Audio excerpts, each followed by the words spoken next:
નમસ્કાર દર્શક મિત્રો, આપ નિહાળ રહ્યા છો સાઈ ગ્રુપ મીડિયા હાઉસ દ્વારા સંચાલિત નવસારી લાઈવ અને ઝટપટ ન્યૂઝ. દિવસભરની ઘટનાઓથી અવગત કરાવતું એકમાત્ર બુલેટિનમાં જુઓ દેશ અને દુનિયાના આજના મહત્વના સમાચાર. કંડોલપાડા ડુંગર પર આગનો તાંડવ, તંત્રની ઢીલાસ અને ગ્રામજનોમાં રોષ. જંગલ અને વસાહતો પર ખતરાતો મંડરો.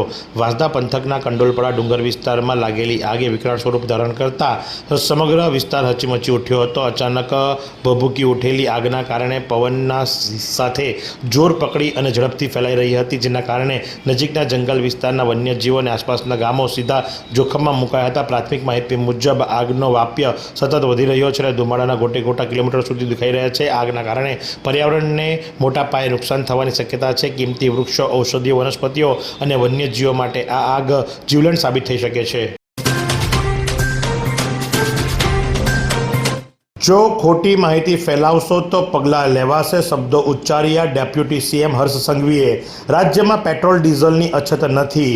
રાજ્યમાં પેટ્રોલ ડીઝલની અછત માત્ર અફવા છે. પેટ્રોલ ડીઝલનો જથ્થો સરકાર પાસે પર્યાપ્ત માત્રામાં છે. ખોટી અફવા સાંભળી ગભરાવું નહીં, અને જો ખોટી માહિતી ફેલાવશો તો પગલાં પણ લેવામાં આવશે, કડક શબ્દોમાં જણાવી દીધું છે ડેપ્યુટી સીએમ હર્ષ સંઘવીએ. તો હાલ જે આજે બપોરથી સમાચારો ચાલી રહ્યા હતા કે પેટ્રોલ પંપો બંધ કરવામાં આવી રહ્યા છે કારણ કે પેટ્રોલની અછત છે, જે અંગે લઈ અને ડેપ્યુટી સીએમ હર્ષ સંઘવીએ પોતાનું નિવેદન જણાવી દીધું છે. વાંસદા હોમગાર્ડ યુવતીઓએ રાજ્યકક્ષાએ ડંકો વગાડ્યો. 100 મીટરમાં ગોલ્ડ, 200 મીટરમાં સિલ્વર, લાંબી કૂદમાં બ્રોન્ઝ મેડલ મેળવી નવસારી જિલ્લાનું ગૌરવ વધાર્યું. વાંસદા તાલુકાના એક નાનકડા ગામમાંથી આવેલા હોમગાર્ડ યુવતીઓએ રાજ્યકક્ષાએ પોતાની કાબેલિયતનો પરચો આપી સમગ્ર નવસારી જિલ્લાનું નામ ગૌરવભેર ઊંચું કર્યું છે. કેલિયા ગામની વતની અને વાંસદા ખાતે હોમગાર્ડ તરીકે ફરજ બજાવતી સારા વિરલ ગાયે ગુજરાત રાજ્યકક્ષાની હોમગાર્ડ સ્પર્ધામાં શાનદાર પ્રદર્શન કરીને 3 અલગ અલગ સ્પર્ધામાં મેડલ હાંસલ કર્યા છે. વિગતો મુજબ સારાએ 100 મીટર દોડમાં પ્રથમ ક્રમ સ્થાન મેળવી ગોલ્ડ મેડલ પ્રાપ્ત કર્યો, તો સાથે જ 200 મીટર દોડમાં તૃતીય ક્રમ અને લાંબી કૂદમાં સિલ્વર મેડલ મેળવ્યો. ખેરગામના ડૉક્ટર પંકજની રક્તદાન યજ્ઞમાં 55મી આહુતિ. ખેરગામ બંદર ફળિયા નિવાસી શિક્ષક દંપતી સ્વર્ગસ્થ શંકરભાઈ અને ગંગા સ્વરૂપ કુસુમબેનના ચિરંજીવી ડૉક્ટર પંકજ પટેલ કે જેઓ જીવનની સુવર્ણ જયંતિ ઉજવી અને 55મી વખત શુશ્રુષા બ્લડ સેન્ટરના રક્તદાન યજ્ઞમાં 22 આહુતિ અર્પણ કરીને ખેરગામ તાલુકામાં આદિવાસીઓમાં ગૌરવ પ્રાપ્ત કર્યું છે.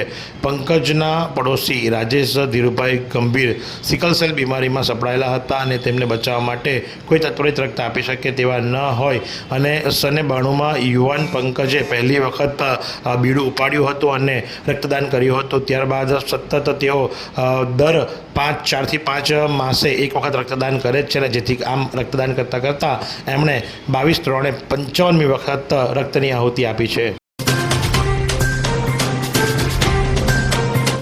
શ્રી રામજી મંદિર ટ્રસ્ટ નવસારી આયોજિત રામોત્સવ કાર્યક્રમમાં ભક્તિ સંગીતના સ્થાનિક કલાકારોએ રંગ જમાવ્યો. રામજી મંદિર ટ્રસ્ટ નવસારી આગામી રામનવમી ઉત્સવને ધ્યાનમાં રાખીને જનસેવાના ભાગરૂપે એક કાર્યક્રમનું આયોજન કર્યું હતું. રોટરી આઈ ઇન્સ્ટિટ્યૂટ નવસારીના સહયોગથી વિનામૂલ્યે નેત્રયજ્ઞનો લાભો પણ આપવામાં આવ્યો હતો. આ નેત્રયજ્ઞની અંદર લોકો લાભ લઈ અને આનંદિત થયા હતા. નવસારીના રામજી મંદિરના પાર્ટી પ્લોટમાં રામ ભક્તિનો સંગીતમય ઉત્સવ રામોત્સવ ઉજવવામાં આવ્યો હતો, જેમાં નવસારી જિલ્લાના આસપાસના ગામોની સંગીત ક્ષેત્રે ઉભરતી પ્રતિભાઓને કલાકારોને સુંદર કાર્યક્રમ દ્વારા આયોજન આપવામાં આવ્યું હતું. અને આ કાર્યક્રમની અંદર નવસારી રામજી મંદિરના ટ્રસ્ટી દેવેશ પટેલ, માનદ મંત્રી મોહન ગાંધી, મંદિર ટ્રસ્ટી યોગેશભાઈ નાયક વગેરે ઉપસ્થિત રહ્યા હતા. ડાંગ જિલ્લા સંકલન વ ફરિયાદ સમિતિની બેઠક યોજાઈ. ડાંગ જિલ્લા સેવા સદન આહવા ખાતે જિલ્લા કલેક્ટર શાલિન દુહાનાના અધ્યક્ષ સ્થાને આજરોજ જિલ્લા વિકાસ વ ફરિયાદ સમિતિની બેઠક યોજાઈ હતી, જેમાં જિલ્લા કલેક્ટર દ્વારા કરવામાં આવેલા ક્ષેત્રીય મુલાકાત દરમિયાન ધ્યાને આવેલા ક્ષતિઓની પૂર્તતા બાબતોની ચર્ચા કરી ગ્રામ્ય પ્રશ્નોનું નિરાકરણ લાવવા અંગે વિવિધ વિભાગના અધિકારીઓને સૂચના આપવામાં આવી હતી. આ ઉપરાંત એજી ઓડિટ, બાકી તુમાર કેસો પ્રકરણો, ગ્રામસભામાં ઉપસ્થિત થયેલા પ્રશ્નો, અધિકારી કર્મચારીના પેન્શન કેસો, પીજી પોર્ટલ વગેરેને સમાવી લેવામાં આવ્યું હતું. સુરત શહેરના સચિનમાં 125 કરોડના કાર્યોના લોકાર્પણ ખાતમુહૂર્ત. કેન્દ્રીય જળશક્તિ મંત્રી સી આર પાટીલના હસ્તે આરોગ્ય કેન્દ્ર તળાવ બ્રિજનું ખાતમુહૂર્ત. સુરતથી સચિન થઈ નવસારીને જોડતા સ્ટેટ હાઈવે ઉપર આવેલા રેલવે ઓવરબ્રિજનું 35.39 કરોડના ખર્ચે વાઇન્ડિંગ. પ્રોજેક્ટથી ટ્રાફિક સમસ્યામાં સુધારો થશે. 99.12 કરોડના ખર્ચે વિકાસ કાર્યોનું લોકાર્પણ તથા 80.17 કરોડના ખર્ચે થનારા વિવિધ કાર્યોનું ખાતમુહૂર્ત કરવામાં આવ્યું. પાલી વિસ્તારમાં તળાવ development Kanakpur housing board COP number 4 draft TP scheme 34 ખાતે પ્રાથમિક આરોગ્ય કેન્દ્રનું લોકાર્પણ. સાથે જ ડ્રાફ્ટ ટીપી નંબર 59માં ફાઇનલ પ્લોટ 214માં શાંતિ કુંજનો સમાવેશ. પ્રખરતા શોધ કસોટીમાં ટેલેન્ટ સર્ચ ટેસ્ટમાં સેટ RC પારેખ નવસારી હાઈસ્કૂલના વિદ્યાર્થીઓની સિદ્ધિ. ગુજરાત માધ્યમિક અને ઉચ્ચતર માધ્યમિક શિક્ષણ બોર્ડ ગાંધીનગર દ્વારા ફેબ્રુઆરી 2026માં ધોરણ 9ના વિદ્યાર્થીઓ માટે પ્રખરતા શોધ કસોટી લેવામાં આવી હતી, જેમાં નવસારી કેળવણી મંડળ સંચાલિત set HC Parekh Navsari high school નવસારીના વિદ્યાર્થીઓ ટંડેલ મંથન કપિલભાઈ 99.82% રેન્ક, જોશી માતંગી દેવાંગ 99.66% રેન્ક, પ્રજાપતિ માન્ય અનિલભાઈ 99.29% રેન્ક, ટિમ્મર હેરી દિનેશભાઈ 98.98% રેન્ક તથા મિસ્ત્રી હેતકુમાર અમિતકુમાર 98.93% રેન્ક મેળવી રાજ્ય કક્ષાએ મેરિટમાં સ્થાન પ્રાપ્ત કરી પ્રમાણપત્ર તેમજ પુરસ્કારને પાત્ર બન્યા છે. જો હવામાનની વાત કરવામાં આવે તો આજનું મહત્તમ તાપમાન 37 ડિગ્રી સેન્ટીગ્રેડ અને લઘુત્તમ તાપમાન 19.5 ડિગ્રી સેન્ટીગ્રેડ નોંધવા પામ્યું હતું. ભેજની વાત કરીએ તો સવાર દરમિયાન હવામાં ભેજનું પ્રમાણ 75% અને સાંજ દરમિયાન 34% નોંધવા પામ્યું હતું. 3.5 કિલોમીટર પ્રતિ કલાકની ઝડપથી પવન ફૂંકાઈ રહ્યો હતો. નવસારીના જયશંકર પાર્ટી પ્લોટ ખાતે ચાલતી દેવી ભાગવત કથામાં કૃષ્ણ જન્મોત્સવની ઉજવણી કરાઈ. ચૈત્ર નવરાત્રિના પવિત્ર પર્વે નવસારીના જયશંકર પાર્ટી પ્લોટ ખાતે દેવી ભાગવત કથા ચાલી રહી છે, ત્યારે આ કથાના 5મા દિવસે કૃષ્ણ જન્મોત્સવની ઉજવણી કરવામાં આવી હતી. ભક્તો રાસ ગરબા રમી રમઝટ સાથે કૃષ્ણના જન્મમાં ભાવવિભોર બન્યા હતા. વ્યાસપીઠ પરથી કથાકાર અશ્વિનભાઈ જોશી દ્વારા દેવી ભાગવતનો મહિમા વર્ણવાઈ રહ્યો છે. માતાના પ્રાગટ્યથી લઈ માતાજીના વિવિધ સ્વરૂપો અંગે ઉપસ્થિત શ્રોતાઓને સમજાવવામાં આવી રહ્યા છે.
પુણ્ય કાર્ય માટે શ્રેષ્ઠ ચૈત્ર માસ નિમિત્તે સિનિયર સિટીઝન લાફી ક્લબના મિત્રો સાથે આજરોજ ટ્રસ્ટના હોલ પાસે કેરિયાડો પૂરવાનું કામ કરવામાં આવ્યું હતું. પ્રકૃતિ સાથે સમગ્ર જીવસૃષ્ટિનું જોડાણ સનાતન શાસ્ત્રના માધ્યમથી જનજાગૃતિ અને જીવોને જીવવા દોના સંદેશ નિમિત્તે ઉષાબેન અને BK દવેના સહયોગથી અશોક નાયક અને સમગ્ર લાફિંગ ક્લબના યુવા મિત્રોએ અભિનંદન પાઠવ્યા હતા અને આગામી દિવસોમાં ઉત્તર વાહિની પરિક્રમાનું પણ આયોજન કરવામાં આવનાર છે એ પણ જણાવવામાં આવ્યું હતું. નવસારીના કાલ્યાવાડી પુલ ખાતે સિંધી પંચાયત ભવનના નવા વાડીના મુહૂર્ત પ્રસંગે પૂજન વિધિ બાદ ચૈત્ર નવરાત્રના ચોથા નોરતે સિંધી પંચાયત ભવનની વાડીમાં માતાજીની નવચંડી યજ્ઞનું આયોજન કરવામાં આવ્યું હતું, જેની અંદર કુલ 8 જોડા અને 2 બહેનો મળી કુલ 18 વ્યક્તિઓએ યજ્ઞની અંદર ભાગ લીધો હતો। સવારે 9 વાગ્યાથી યજ્ઞની શરૂઆત કરવામાં આવી હતી, સાંજે 5:30 વાગ્યે પૂર્ણાહુતિ, ત્યારબાદ આરતી, મહાપ્રસાદ અને રાત્રે માતાની ચોકીનું પણ આયોજન કરવામાં આવ્યું હતું। નવસારીના જાણીતા કર્મકાંડી ભૂદેવ મહેશભાઈ ભટ્ટ અને તેમની ટીમ દ્વારા નવચંડી યજ્ઞની અંદર શાસ્ત્રોક્ત વિધિ મુજબ પૂજમ બેસનાર યજમાનો પાસે પૂજા વિધિ કરાવવામાં આવી હતી। અંતે તમામનું સન્માન કરવામાં આવ્યું હતું। આ પ્રસંગની અંદર ચેમ્બર ઓફ કોમર્સના પ્રમુખ, જેલ સુપ્રિન્ટેન્ડન્ટ સહિત ડીવાયએસપી એસ.કે. રાય સહિતના મહાનુભાવોએ હાજરી નોંધાવી હતી। નવસારી મહાનગરપાલિકા દ્વારા આજરોજ ઐતિહાસિક બજેટ તો બહાર પાડવામાં આવ્યું, પણ જે કર્મચારીઓ છે એને પ્રાથમિક સુવિધા ક્યારે આપશે? નવસારી મહાનગરપાલિકા દ્વારા નવસારી મહાનગરપાલિકા બન્યા બાદ સતત ડિમોલિશનની પ્રક્રિયા હાથ ધરવામાં આવી છે અને એ પ્રક્રિયાની અંદર જે રોજમદારો અથવા તો મજૂરો કામ કરી રહ્યા છે, જે કામદારો કામ કરી રહ્યા છે, એમને કોઈપણ પ્રકારના સેફટીના સાધનો આપવામાં આવતા નથી, ત્યાં સુધી કે ઘણી વખત અકસ્માતો સર્જાય છે। આજે પણ કાલિયાવાડીથી ગ્રીડ સુધીના વિસ્તારની અંદર જે ડિમોલિશનની પ્રક્રિયા હાથ ધરવામાં આવી, એ કામગીરી દરમિયાન એક કામદારને ઈજા થતાં એને હોસ્પિટલે લઈ જવો પડ્યો હતો, એને પાટાપિંડી કરાવવી પડી હતી, કારણ કે નથી કોઈ સેફટી શૂઝ આપવામાં આવ્યા, નથી કોઈ હેલ્મેટ આપવામાં આવ્યા, અને ત્યાં સુધી કે લાઇટ શાખાના કર્મચારીઓ હાઇડ્રોલિક ટ્રોલી ઉપર ચડી અને જ્યારે વીજ તારોની સાથે કામ કરે છે ત્યારે પણ એમને ન તો સેફટી શૂઝ, ન તો હાથની અંદર ગ્લોવ્સ અથવા તો સેફટી બેલ્ટ કે હેલ્મેટ આપવામાં આવ્યા, જે આ દ્રશ્યની અંદર તમે સ્પષ્ટપણે જોઈ શકો છો।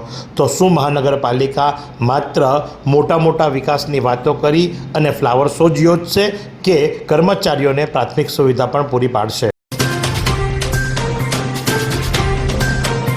નવસારી મહાનગરપાલિકા દ્વારા ડિમોલિશનની પ્રક્રિયા હાથ ધરવામાં આવી। કાલિયાવાડીથી લઈ ગ્રીડ સુધીના વિસ્તારની અંદર રસ્તાની મધ્યથી બંને બાજુએ 12 મીટર એટલે કે કુલ 24 મીટરનો રસ્તો પહોળો કરવાની તજવીજ હાથ ધરવામાં આવી છે, જે સંદર્ભે કાલિયાવાડી પુલથી લઈ અને ગ્રીડ સુધીના વિસ્તારની અંદર રસ્તાની બંને બાજુએ જે દબાણ છે એને દૂર કરવાની કામગીરી કાલિયાવાડી ખાતે શરૂ કરવામાં આવી। હનુમાન મંદિરની સામેની સાઇડ પર આજરોજ મહાનગરપાલિકા દ્વારા જેસીબી કર્મચારીઓને મેદાનમાં ઉતારવામાં આવ્યા અને માર્જિનનો રસ્તો જે ખરો એ ક્લિયર કરવામાં આવ્યો। જે અતિક્રમણ છે, જે દબાણ છે, દૂર કરવા માટેની તજવીજ હાથ ધરવામાં આવી અને હવે નવસારીમાં પ્રવેશતી વખતે અથવા તો નવસારીમાંથી બહાર જતી વખતે ગ્રીડ વિસ્તારની અંદર જે ટ્રાફિકનો સામનો કરવો પડતો હતો એ ટૂંક સમયની અંદર ભૂતકાળ બનવા જઈ રહ્યું છે, કારણ કે ડિમોલિશનની પ્રક્રિયા આજે શરૂ કરવામાં આવી છે, જે ગ્રીડ સુધી સતત કન્ટિન્યુ રાખવામાં આવશે અને પૂર્ણ કરવામાં આવશે। તો આ પ્રમાણે નવસારીના જે મુખ્ય માર્ગ છે એ નવસારીના મુખ્ય માર્ગ એટલે કે ગ્રીડથી નવસારીમાં અંદર એન્ટર થાવ અથવા તો નવસારીમાંથી હાઈવે તરફ બહાર જતી વખતે હવે ટ્રાફિક ભૂતકાળ બનવા જઈ રહ્યો છે। વહીવટી સરળતા ખાતર નવસારી જિલ્લાના 15 પીએસઆઈઓની તાત્કાલિક અસરથી બદલી કરવામાં આવી છે। નવસારી જિલ્લાના પોલીસ અધ્યક્ષ રાહુલ પટેલની સૂચના અનુસાર નવસારી જિલ્લામાં અલગ અલગ પોલીસ સ્ટેશન, કચેરી, શાખાની અંદર ફરજ બજાવતા પોલીસ સબ ઇન્સ્પેક્ટરોની આંતરિક બદલી કરવામાં આવી છે અને એમને નવી પોસ્ટિંગ આપવામાં આવી છે। એટલે નવસારી જિલ્લાની અંદર અત્યાર સુધી ફરજ બજાવતા 15 પીએસઆઈઓને અલગ અલગ પોલીસ સ્ટેશન ફાળવવામાં આવ્યા છે, એમની બદલી કરવામાં આવી છે અને આ બદલી વહીવટી સરળતા ખાતર કરવામાં આવી હોવાનું જણાવવામાં આવ્યું છે।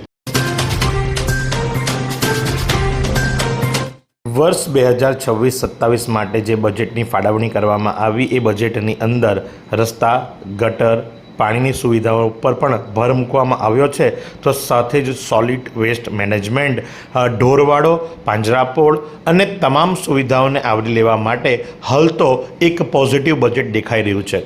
જો કે રકમ ખૂબ મોટી છે, 1286 કરોડ રૂપિયાનું ઐતિહાસિક બજેટ જે ખરું એ આ વખતે બહાર પાડવામાં આવ્યું છે।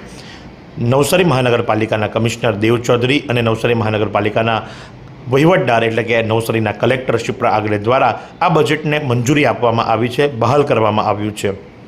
જોવાનું માત્ર એ જ છે કે આ બજેટને 2 મહિના પછીથી જે સત્તાધીશો ચૂંટાઈને આવશે, જે નેતાઓ બનીને આવશે, એ કેટલું અમલીકરણ કરશે। નવસારી મહાનગરપાલિકા વિસ્તારમાં વોર્ડના મતદારો જોગ જાહેર સૂચના. નવસારી મહાનગરપાલિકા દ્વારા વર્ષ 2026ની આગામી ચૂંટણીના સંદર્ભે વોર્ડવાર અને વિગતવાર મુદ્દાસર ડ્રાફ્ટ મતદાર યાદી જાહેર જનતા માટે પ્રસિદ્ધ કરવામાં આવી છે.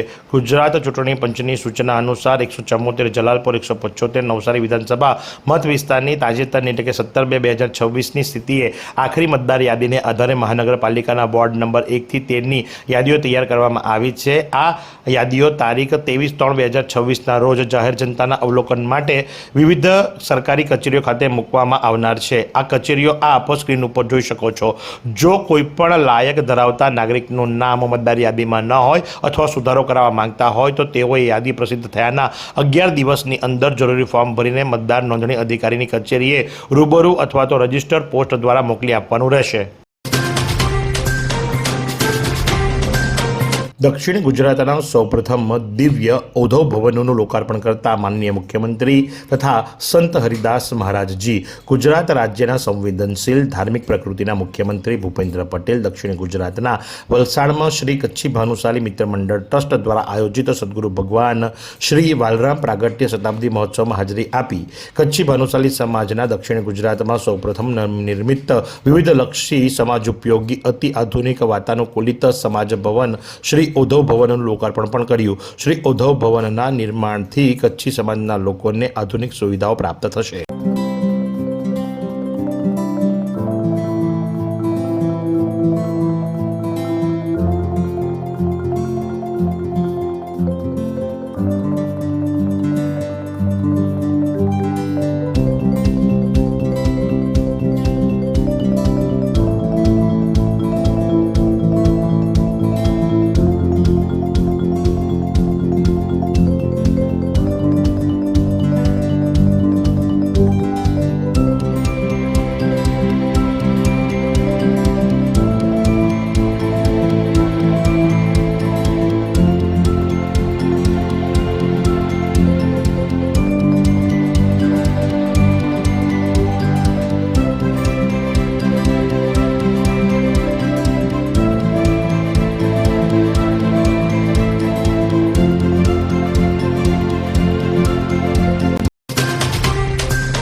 અફવાનું બજાર જોરમાં. હર્ષ સંઘવીની ટકોર બાદ પણ નવસારીના પેટ્રોલ પંપ ખાતે લાગી મોટી કતાર. જી હા, લોકોએ અફવા ફેલાવી છે કે પેટ્રોલ પૂરું થઈ જવાનું છે, જેના કારણે લઈ અને રાજ્યના અન્ય શહેરોની જેમ નવસારીમાં પણ પેટ્રોલ ભરાવા માટે લાંબી કતારો લાગી જવા પામી છે. આપ જે દ્રશ્યમાં નિહાળી શકો છો એ પેટ્રોલ પંપ છે શાકભાજી માર્કેટ પાસે આવેલું પેટ્રોલ પંપ એટલે કે ગેલા ગાંધી પેટ્રોલ પંપ, અને ત્યાં પણ પેટ્રોલ પુરાવા માટે લોકોની ધીરજ ખૂટી પડી છે. લોકો લાઇનમાં લાગી પડ્યા છે. યુદ્ધની અસર નવસારી સુધી આવી પહોંચ્યું એવું લાગી રહ્યું છે. બીજી બાજુ ડેપ્યુટી સીએમ હર્ષ સંઘવી કહી રહ્યા છે કે અફવા ફેલાવી નહીં, પર્યાપ્ત માત્રામાં પેટ્રોલ ડીઝલનું પ્રમાણ છે, પણ જો 100 લીટરની ટાંકી હોય ને 100 લીટર આજે જ વેચાઈ જતું હોય તો દેખીતી વસ્તુ છે પેટ્રોલ પંપવાળાએ લખવું પડે કે પેટ્રોલ પૂરું થઈ ચૂક્યું છે. એવી જ કંઈ સ્થિતિ નવસારીમાં સર્જાય તો નવાઈની વાત નથી, કારણ કે ટેન્કર આવતા વાર લાગશે અને તે પહેલાં તો પેટ્રોલ પંપ પર લાંબી લાઈનો લાગી ચૂકી છે. જલાલપોર તાલુકાના ઉમરાટ કાંઠા વિસ્તારમાં અડધા દાયકાથી વધી રહેલા ધોવાણની સમસ્યા. જલાલપોર તાલુકાના ઉમરાટ પંથકના દરિયા કિનારાના કાંઠા વિસ્તારમાં આવેલા વાસી બોરસીમાં ભરતી સમયે ગામમાં પ્રવેશી જતા પાણીને લઈ સ્થાનિકો માટે મુસીબતનો સામનો થઈ રહ્યો છે. તેવા સંજોગોમાં મોડે જાગેલા સરકાર દ્વારા આ સ્થળે ₹22 કરોડના ખર્ચે સંરક્ષણ દિવાલ બનાવવાનો નિર્ણય લેવામાં આવ્યો છે. નવસારી જિલ્લો 50 કિલોમીટર જેટલો લાંબો દરિયા કિનારો ધરાવે છે. આ દરિયાકાંઠાના વિસ્તારમાં આવેલા ગામો માટે દરિયાઈ ભરતીને કારણે ભારે ધોવાણ થઈ રહ્યું છે, અને જેને લઈને હવે કાંઠાના કેટલાક ગામોમાં દરિયાઈ ભરતીના પાણી પણ પ્રવેશી જતા હોય છે. ત્યારે આવા વિસ્તારમાં રહેતા લોકો માટે હાલાકીનો સામનો આવી રહ્યો છે. નવસારીમાં પારસીઓ દ્વારા પૂર્ણા નદીના કાંઠે આવા પરબની ઉજવણી કરાઈ. નવસારીઓની જેમ જ પારસીઓ પણ પ્રાકૃતિકતાના તત્વોનું પૂજન કરે છે. નવસારીના પારસીઓ દ્વારા પ્રકૃતિ પ્રત્યેની આસ્થા દર્શાવતા આવા યજદ પરબ નિમિત્તે પૂર્ણા નદીના કિનારે એકત્ર થઈ જળદેવી આવા બાનું પૂજન કરી નદીમાં ફૂલ, રેવડી અને નારિયેળ પધરાવી આશીર્વાદ પ્રાપ્ત કર્યા હતા. આ પ્રસંગે પારસીઓની પરંપરાગત વાનગી દાળની પોળીનો ભોગ ધરાવી મોં મીઠા કરવામાં આવ્યા હતા. નવસારી ખાતે બૃહદ અનાવિલ સમાજ દ્વારા જસવંતભાઈ લાલભાઈ નાયક તેજસ્વીતા અભિવાદન સમારોહ યોજાયો હતો। શહેરના ઇટાળવા ખાતે આવેલા બિયાર ફાર્મમાં યોજાયેલા આ સમારંભમાં જળહરતી સિદ્ધિ મેળવી અનાવિલ સમાજને ગૌરવ અપાવનાર તેજસ્વી તાલાઓને સન્માનિત કરવામાં આવ્યા હતા। આ સાથે જ ખેડૂત સમાજ સહકાર અને ગાંધી વિચારને પ્રસરાવવામાં યોગદાન આપનાર જલાલપુરના નટુભાઈ મણિભાઈ નાયક તેમજ કૃષિ શિક્ષણ અને સમાજ સેવા ક્ષેત્રે પ્રદાન આપનાર આમળપોળના કૃપાલી ઠાકોરભાઈ દેસાઈને અનાવિલ રત્ન તરીકે સન્માનિત કરાયા હતા। નવસારીમાં એનપીએલની ચોથી સિઝન યોજાશે। 21મી એપ્રિલથી ગાંધી કોલેજ ખાતે મેચો શરૂ થશે। પ્રથમવાર ડે એન્ડ નાઇટ મેચો રમાવાશે। Navsari district cricket association NDCA દ્વારા નવસારી પ્રીમિયર લીગ એટલે કે એનપીએલની ચોથી સિઝન યોજાવા જઈ રહી છે। આ સ્પર્ધાની તારીખ 21મીથી શરૂઆત કરવામાં આવશે, જેમાં નવસારી ખાતે પ્રથમવાર પ્રોફેશનલ સ્તરે ડે એન્ડ નાઇટ સ્પર્ધા યોજાશે। એનપીએલની ચોથી સિઝનની તમામ મેચો નવસારીના એરો સ્થિત ગાંધી કોલેજના મેદાન પર ફ્લડ લાઇટના પ્રકાશમાં રમાશે। ઉલ્લેખનીય છે કે આ સ્પર્ધાનું પ્રમુખ તરીકે રાજેશ સિરાની ફરી વરણી કરવામાં આવી છે। આગામી દિવસોમાં ખેલાડીઓની હરાજી થશે, જેમાં જે તે ટીમના માલિકો ખેલાડીઓને પસંદ કરશે। એનપીએલની ત્રીજી સિઝનમાં વિશાલ રાવની ટીમ લાઇફિન ચેમ્પિયન બની હતી, જ્યારે ત્રિધિ 11 રનર્સઅપ રહી હતી। નવસારીથી ડાયમંડ બુસની સીધી બસ સેવાનો પ્રારંભ। ગુજરાત એસટીના વલસાડ વિભાગના નવસારી ડેપોએ ડાયમંડ બુસ સેવાનો પ્રારંભ કર્યો। એક રોજિંદા અપડાઉન કરતા મુસાફર પાસે આ પ્રારંભ કરાવી અને અનોખી પહેલ શરૂ કરી। અત્યાર સુધી ડાયમંડ બુસ જવા માટે નવસારીથી સીધી બસ સેવા મળતી ન હતી, જેથી કરી મુસાફરોએ 2 અથવા 3 વાહન બદલી ત્યાં પહોંચવું પડતું હતું, જેને લઈ અને નવસારીથી હવે રોજ સવારે 8:30 કલાકે ડાયમંડ બુસ માટેની બસ ઉપડશે, જે 9:30 કલાકે પહોંચશે। તેવી જ રીતે સાંજે પણ ડાયમંડ બુસથી 7 કલાકે બસ ઉપડશે, જે 8 કલાકે નવસારી આવી પહોંચશે। સાપુતારા માલેગામ ફોરેસ્ટ વળાંક પર મરચાનો જથ્થો ભરેલો ટ્રક પલટ્યો, મોટો અકસ્માત ટળ્યો। ડાંગના સાપુતારા સામગામને જોડતા રાષ્ટ્રીય ધોરીમાર્ગ પર માલેગામ ફોરેસ્ટ રેસ્ટ હાઉસ પાસેના જોખમી વળાંક પર મરચાનો જથ્થો ભરેલો ટ્રક પલટી મારી જતાં ગંભીર અકસ્માત સર્જાયો હતો। મળતી માહિતી મુજબ મહારાષ્ટ્રના નાસિકથી મરચાનો જથ્થો ભરી સુરત તરફ જઈ રહેલો ટ્રક નંબર RJ19GF 5165 સાપુતારાથી સામગાન માર્ગ પર આવેલા ફોરેસ્ટ રેસ્ટ હાઉસ નજીક વળાંક પર પહોંચતા કાબુ ગુમાવ્યા બાદ પલટી મારી જવા પામ્યો હતો। વાંસદા તાલુકામાં ભીનારના ખડગકાળા ખાતે જયપાલસિંહ મુંડાને શ્રદ્ધાંજલિ અપાઈ। દેશના બંધારણમાં આદિવાસી હકોનો ડ્રાફ્ટ તૈયાર કર્યો હતો। વાંસદા તાલુકામાં ભીનારના ખડકાળા ખાતે આદિવાસી સમાજ દ્વારા જયપાલસિંહ મુંડાને શ્રદ્ધાંજલિ અર્પણ કરાઈ હતી। આ પ્રસંગે આદિવાસી સમાજના અગ્રણીઓ સહિત લોકો મોટી સંખ્યામાં હાજર રહ્યા હતા। જયપાલસિંહ મુંડાએ બંધારણમાં આદિવાસી બાબતોના ડ્રાફ્ટિંગમાં મહત્વપૂર્ણ ભૂમિકા ભજવી હતી। અનુસૂચિત 5 અને 6 સહિત આદિવાસીઓને 20 જેટલા હક્કો આપવામાં તેમનું મહત્વનું યોગદાન રહ્યું છે। 23મી માર્ચ શૌર્ય દિવસ, અને શૌર્ય દિવસ દરેક હિન્દુસ્તાનીના દિમાગની અંદર અંકાયેલો છે, કારણ કે ખૂબ નાની ઉંમરની અંદર ભગતસિંહ, સુખદેવજી અને રાજગુરુ, અને એમાં ભગતસિંહની ઉંમર તો માત્ર 23 વર્ષની હતી। 23 વર્ષના સપૂતને ખોવ્યો છે, ત્યારે આ આઝાદી મળી છે। આજના આ શહાદત દિવસને વધાવતા, એમની શૌર્યગાથાને યાદ કરતા યુવાને કહ્યું કે માત્ર ચરખાથી આઝાદી નથી મળી, પણ આ 3 વીરોના બલિદાન થકી આઝાદીની પાયાની શરૂઆત થઈ હતી, અને માટે જ કરી અને આ શૌર્ય દિવસની ઉજવણી કરવામાં આવે છે। નવસારીમાં 4 અલગ અલગ જગ્યાઓથી મશાલ રેલી નીકળી અને શહીદ ચોક ખાતે પહોંચી અને વીર શહીદોને યાદ કરી એમને શ્રદ્ધાંજલિ પાઠવવામાં આવી, તો સાથે જ શહીદો અમર રહોના નારા પણ ગુંજી ઉઠ્યા। એવી કઈ હોસ્પિટલ છે જ્યાં કેન્સર માટે સર્જરીની સેવા હોય, કીમોથેરાપીની સારવાર હોય, રેડિયેશનની સારવાર હોય, પીટી સીટી સ્કેન હોય, કેન્સરની પેથોલોજી હોય, મેમોગ્રાફી હોય, એટલે કે બધું જ। હા, બધી જ સારવાર એક જ હોસ્પિટલમાં હોય, તે છે નવસારી નિરાલી કેન્સર હોસ્પિટલ।